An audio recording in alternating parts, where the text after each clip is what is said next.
Okay, एक बार फिर आपका स्वागत है मेरे चैनल पे। पिछली बार जो हमने आपको ये सूत्र के बारे में बताया था, हमने केवल ये सूत्र आपको दिखाए थे और कहा था कि इन्हें रटना है। और ये वैसे तो इन्हें रट कर याद करना बहुत मुश्किल होता है। अगर आप इन सूत्रों को समझें, ये सूत्र बनते कैसे हैं, नहीं बनते हैं, मतलब ये मुश्किल क्यों होता है, ये मुश्किल इसीलिए होता है क्योंकि हमने समझ नहीं पाते हैं। तो आज के इस चैप्टर में हम पहले ये सीखेंगे कि ये सूत्र बनता कैसा है।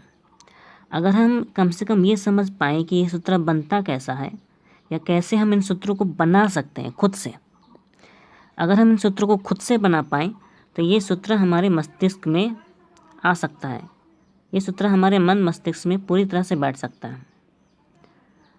तो इसीलिए मैं आज आपको ये सूत्र बना कैसे है, किस तरह से ये तैयार हुआ है, इसके बारे में विस्तार से बताऊंगा। तो वीडियो में बने रहिए और देखते रहिए। तो शुरू करते हैं।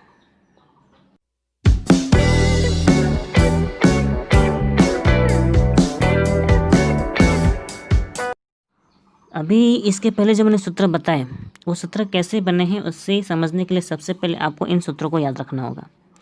ये सूत्र मैंने पहले ही त्रिकोणमिति के पहले पार्ट में ही अच्छी तरह से समझाया था। कर्ण स्क्वायर का सूत्र आपको याद होगा। कर्ण स्क्वायर का सूत्र लंब स्क्वायर प्लस आधार स्क्वायर होता है। वहीं पे आधार स्क्वायर का सूत्र कर्ण स्क्वायर माइनस लंब स्क्वायर होता है। मैंने कहा था जब भी कर्ण का निकालना हो तो लंब और आधार का स्क्वायर का सूत्र होता है, ठीक है, और वो प्लस में होता है। लेकिन कर्ण को छोड़कर बाकी दो चीज़ें निकालनी हो, चाहे आधार हो या लंब, उसमें कर्ण ही पहले होता है और जो चीज़ बचा हो वो सेकंड में होता है। जैसे कि अगर आधार निकालना हो तो कर्ण पहले होगा, तो क्या बचा लंब, तो लंब वो उसका साइन माइनस में होगा, ठीक है। और अगर लंब निकालना हो तो उसमें भी कर्ण पहले होगा, लेकिन यहाँ लंब लिखा है तो यहाँ क्या बचा आधार, तो आधार माइनस में होगा। तो ये सूत्र कैसे लिखा जाता है और कैसे याद किया जाना है ये भी मैं बता चुका हूँ। तो अभी भी जो मैंने बताया कि कर्ण निकालना हो तो लंब प्लस आधार होगा, लेकिन आधार और लंब हो तो दोनों में कर्ण ही पहले होगा, लेकिन आधार निकालना हो तो यहाँ लंब लिखना होगा, और अगर लंब निकालना हो तो यहाँ आधार लिखना होगा। इस तरह से आपको ये सूत्र याद हो सकते हैं। अगर आपने ये ना लिखा हो तो आप उतार सकते हैं। अब मैं बताऊंगा कि इसके पहले जो मैंने सूत्र अभी दिखाए शुरुआत में, तो वो सूत्र इन्हीं सूत्रों में से कैसे बना है, ठीक है। ये 1 नंबर सूत्र है, ये 2 नंबर सूत्र है और ये 3 नंबर सूत्र है। तो यहाँ मैंने लिखा है नंबर 1 के सूत्र के दोनों पक्षों को कर्ण स्क्वायर से भाग देने पर, जैसे कि नंबर 1 का सूत्र है, इधर कर्ण है तो बराबर के इधर जो है कर्ण, उसी कर्ण स्क्वायर से दोनों पक्षों को कर्ण स्क्वायर से भाग देने पर, यानी कि इधर भी कर्ण स्क्वायर से भाग देने पर और इधर भी कर्ण स्क्वायर से भाग देने पर क्या होगा।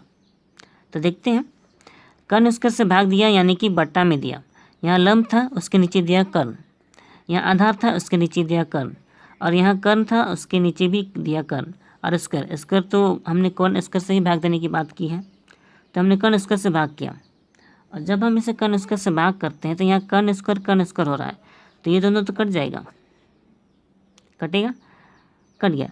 अगर ये कटा तो ये एक बार में कटेगा ना, अगर ये कटेगा कर्ण स्क्वायर, ये कम कर्ण स्क्वायर होगा, यानी कि वही ये 1 का मान आ गया, ठीक है ना। अब देखिए ये लंब बट्टा कर्ण है, दोनों में स्क्वायर है तो हम दोनों के ऊपर होल स्क्वायर दे सकते हैं। यहाँ भी आधार बट्टा कर्ण है, यहाँ आधार बट्टा कर्ण होल स्क्वायर दे सकते हैं, ठीक है। अब देखिए लंब बट्टा कर्ण ये एक अनुपात है, तो आपको पता होगा ये किस अनुपात का नाम है, या इस अनुपात का नाम क्या है। लंब बट्टा कर्ण साइन होता है, मैंने पहले ही बताया है पार्ट नंबर 1 या 2 में, ठीक है। तो लंब बट्टा कर्ण साइन और स्क्वायर है यहाँ पे, तो यहाँ स्क्वायर लिखना पड़ेगा। थीटा दे दिया, यहाँ थीटा हो भी बोल सकते हैं, ए भी बोल सकते हैं। मैं एक उदाहरण देता हूँ। यहाँ देखिए मैंने 2 त्रिभुज बनाए हैं, ABC एक त्रिभुज है। अगर हम ए की बात करें तो आप यहाँ साइन ए लिख सकते हैं, लेकिन अगर यहाँ ए की जगह थीटा हो तो आप साइन थीटा लिख सकते हैं। वहीं पे अगर ये 30 डिग्री यहाँ पे दिया होता तो आप यहाँ साइन स्क्वायर 30 डिग्री लिख सकते थे, कॉस स्क्वायर 30 डिग्री लिख सकते थे। बस इतना ध्यान दीजिएगा कि यहाँ पे जो जिस डिग्री का मान है यहाँ भी वही डिग्री का मान होगा। अगर यहाँ ए होगा तो यहाँ ए होगा, पिछली बार मैंने बताया था। तो यहाँ जो हमने अभी बताया लंब बटा कर्ण आधार बटा कर्ण, यानी कि जो हमारा पहला सूत्र था कर्ण निकालने का, उसी में से हमारा कर्ण स्क्वायर द्वारा भाग देने पर हमारा सूत्र ये बना है sine square theta plus cos square theta is equal to 1। ठीक है, तो ये हमारा पहला सूत्र बन जाता है। अब देखिए ये प्लस है, अब ये बराबर है। बराबर के इधर वाले पार्ट को अगर किसी एक पार्ट को उधर ले जाया जाता है तो उसे पक्षांतरण कहते हैं। क्या कहते हैं? पक्षांतरण। तो कोस स्क्वायर थीटा का अगर पक्षांतरण किया जाए तो 1 तो उधर है, लेकिन ये कोस स्क्वायर प्लस में है, उधर जाएगा तो माइनस में हो जाएगा, तो ये माइनस लिखा कोस स्क्वायर थीटा। ठीक है, अब देखिए साइन स्क्वायर थीटा का ये सूत्र जैसा बन गया 1 माइनस कोस स्क्वायर थीटा। लेकिन वहीं पे अगर हमें केवल साइन का मान निकालना हो, स्क्वायर का नहीं, यहाँ स्क्वायर है, अगर हम यहाँ से स्क्वायर हटा दें तो यहाँ पे रूट लग जाएगा, क्योंकि बराबर के इस तरफ अगर बाईं या दाईं किसी भी तरफ से स्क्वायर हटा दिया जाता है तो उसके अपोजिट साइड आपको रूट लगाना पड़ता है। तो उसी तरह से यहाँ पर रूट लगा दिया गया है, यहाँ स्क्वायर हटा दिया गया है और यहाँ रूट लगा दिया गया है, यानी कि इसी में से हमारा 3 तरह का सूत्र बन गया है। ज़्यादातर ये सूत्र काम आता है मैथ में, और ये वाला ये काम नहीं आता है। ये तो बना कैसे है इसको दिखाने के लिए मैंने लिख दिया, लेकिन आपको भी इन सूत्रों को याद रखना है। लेकिन अगर आप केवल ये याद करें और पक्षांतरण पद्धति को समझें कि उधर ले जाने पर क्या होता है, इस पद्धति को समझें तो ये सूत्र आप खुद बना सकते हैं। ठीक है, वहीं पे अगर हम साइन को उधर ले जाएं तो वहाँ भी कोस इधर रहेगा और ये साइन उधर जाएगा तो माइनस कोस स्क्वायर हो जाएगा। यहाँ पे लिखा है हमने cos square theta is equal to 1 minus sine square theta. तो सेम टू सेम अगर हमें केवल कोस थीटा का मान चाहिए तो स्क्वायर हटा देंगे और स्क्वायर हटाने पर यहाँ पे रूट लग जाएगा, तो root 1 minus sine square theta. तो हम अच्छी तरह से समझ गए कि ये सूत्र कैसे बना है। अगर आप ये समझ गए तो अब दूसरा देखते हैं। यहाँ देखिए दूसरा नंबर में ये आधार स्क्वायर का सूत्र है। तो आधार स्क्वायर में जैसा कि हमने कर्ण स्क्वायर वाले सूत्र में कर्ण से भाग किया था, तो यहाँ हम आधार से भाग करके देखेंगे। यहाँ देखिए नंबर 2 के सूत्र के दोनों पक्षों को आधार स्क्वायर से भाग देने पर, तो हमने यहाँ नंबर 2 के सूत्रों को लिख लिया है। अब क्योंकि यहाँ आधार स्क्वायर है तो हमें आधार स्क्वायर से भाग देना है। बस आपको ये सूत्र अच्छी तरह से याद रहना चाहिए। तो हमने दोनों पक्षों में आधार स्क्वायर से भाग दिया। ठीक है, यहाँ कर्ण है, कर्ण के नीचे आधार, यहाँ लंब है, लंब के नीचे आधार, और ये आधार है, आधार के नीचे आधार। तो ये दोनों आधार स्क्वायर और ये आधार स्क्वायर है, तो हम इसे काट सकते हैं आधार स्क्वायर, और ये दोनों एक बार में कटेगा। दोनों एक बार में कटेगा तो वो एक यहाँ लिखा जाएगा। अब ये कर्ण बटा आधार है तो ये होल स्क्वायर हो गया, ये लंब बटा आधार है तो ये होल स्क्वायर हो गया। क्योंकि दोनों में स्क्वायर है तो हम होल स्क्वायर लिख सकते हैं। अब आपको ये ध्यान देना है कि ये कर्ण बटा आधार किसका अनुपात है। ये इस अनुपात का नाम क्या है? कर्ण बटा आधार। आपको पता है आधार बटा कर्ण कोस होता है, तो कर्ण बटा आधार सेक होना चाहिए, क्योंकि कोस का उल्टा सेक होता है। तो हमने यहाँ सेक स्क्वायर थीटा लिख लिया है। वहीं पे लंब बटा आधार टेन स्क्वायर थीटा होता है, तो लंब बटा आधार का टेन स्क्वायर थीटा हमने यहाँ लिख लिया। तो ये देखिए सूत्र बन गया। अब उसी तरह से अगर हम 10 को उधर ले जाएं, तो क्योंकि ये माइनस में है तो उधर जाने पर वो प्लस में हो जाएगा। तो यहाँ देखिए हमने लिखा है sec square theta is equal to 1 plus tan square theta. ये भी एक सूत्र बन गया। लेकिन अगर हमें केवल सेक थीटा का मान चाहिए तो ये स्क्वायर हटेगा और यहाँ पे रूट लगेगा। यहाँ देखिए sec theta is equal to root 1 plus tan square theta. उसी तरह से अगर हम सेक को उधर ले जाएं या फिर 1 को इधर ले आएं, ठीक है, तो 1 को इधर ले आएं तो सेक स्क्वायर थीटा, या फिर ये कहें कि टेन स्क्वायर को उधर ले जाएं, तो उधर ले जाएं तो ये देखिए वो उधर गया टेन स्क्वायर थीटा हो गया। और 1 को इधर लाएं, क्योंकि 1 उधर प्लस में है, इधर आएगा तो माइनस में होगा, इसलिए माइनस में है। तो ये sec square theta minus 1 is equal to tan square theta हो गया। तो इसी को सजाने के लिए हमने टेन स्क्वायर को इधर लिख दिया है और ये पूरा पार्ट को हमने उधर लिख दिया है, क्योंकि बराबर के दोनों पक्षों को इधर उधर करने से, एक दूसरे के पक्षों को इधर उधर करने से, पूरी इधर उधर करने से कोई फ़र्क नहीं पड़ता है, ये पता है हमें। लेकिन हमें केवल टेन थीटा का मान चाहिए यहाँ पर। अब यहाँ से स्क्वायर हटाना पड़ेगा, स्क्वायर हटाएंगे तो यहाँ पर रूट लगेगा। ये देखिए, यहाँ से स्क्वायर हटाया, रूट सेक स्क्वायर थीटा -1। तो ये सूत्र भी हमारा बन गया। इजी है। अब नंबर 3 के सूत्र के दोनों पक्षों को लंब स्क्वायर से भाग देने पर हमारा कर्ण का हो गया, आधार का हो गया, अब लंब का बचा है। तो लंब स्क्वायर से भाग देने पर, तो ये रहा, हमने उतार लिया है कर्ण स्क्वायर माइनस आधार स्क्वायर इज इक्वल टू लंब स्क्वायर। अब दोनों पक्षों में हमें लंब से भाग देना है, तो हमने यह कर लिया है। यहाँ भी लंब स्क्वायर, यहाँ भी लंब स्क्वायर, यहाँ भी लंब स्क्वायर, लंब स्क्वायर। ये कैसे आया, ये तो ऊपर में ही आप समझ चुके हैं। तो यहाँ पर लंब स्क्वायर और ये लंब स्क्वायर कटेगा, तो यहाँ 1 बचेगा, और 1 बचेगा तो इसी पार्ट को हमने यहाँ लिखा है, बचे हुए पार्ट को। तो वहाँ बचकर, यहाँ काट कर बचा 1, फिर बचा कर्ण बटा लंब का स्क्वायर और आधा बटा लंब उसका होल स्क्वायर, आधा बटा लंब का। अब ये कर्ण बटा लंब क्या होता है, क्योंकि लंब बटा कर्ण साइन होता है, हमने पहले बताया था। तो कर्ण बटा लंब कोसेक होगा, कोसेक स्क्वायर थीटा।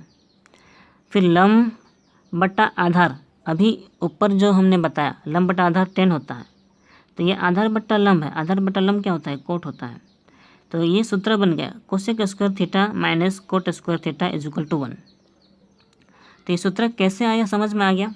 अब इसी में से अगर हम ये माइनस कोट को उधर ले जाएं तो कोसेक स्क्वायर का क्या बनेगा, ये रहा cosec square theta is equal to 1 plus cot square theta. ठीक है। तो ये अगर यहाँ कोसेक में से स्क्वायर हटा दिया जाए तो क्या बनेगा, स्क्वायर हटाया तो ये √1 प्लस कोट स्क्वायर थीटा बनेगा।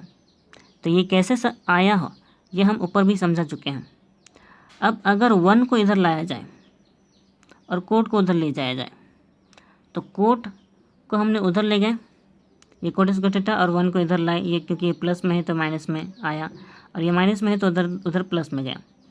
तो हमारा कोट थीटा, तो अब अगर हमें कोट थीटा का मान चाहिए तो स्क्वायर हटा दिया तो यहाँ पे रूट लगेगा। तो हमने यहाँ डायरेक्ट रूट के साथ लिख दिया है, रूट कोसेक स्क्वायर थीटा -1। तो ये 3 तरह के रूपों में से अलग अलग सूत्र बन सकते हैं, ये हम समझा चुके हैं। आपको ये समझना होगा कि एक ही सूत्र में से बाकी सूत्र कैसे बन सकते हैं। इसलिए बेसिकली आपको कम से कम ये वाला सूत्र याद रहना चाहिए और कम से कम ये वाला। ठीक है। इसके बाद इसमें भी आपको कम से कम ये वाला सूत्र याद रहना चाहिए, sec square theta minus tan square theta is equal to 1। और यहाँ का जो मेन सूत्र है कर्ण स्क्वायर माइनस लंब स्क्वायर इज इक्वल टू आधार स्क्वायर, ये वाला। यानी कि मैं आपको केवल इतना कह रहा हूँ कि आप ये 3 सूत्रों को याद करें। 3 सूत्रों के बाद आप पहले यही सूत्र याद करें, sine square plus cos square theta. और मैंने पिछली बार बताया था साइन के साथ जब भी कोई फॉर्मूला होता है तो कोस होता है उसके साथ, और सेक के साथ जब भी फॉर्मूले में होता है वो उसके साथ 10 ही होता है। बस इतना याद रहना होगा, सेक के साथ ये प्लस माइनस वाले में 10 ही होता है, और कोसेक के साथ हमेशा कोट होता है, वो भी माइनस के साथ।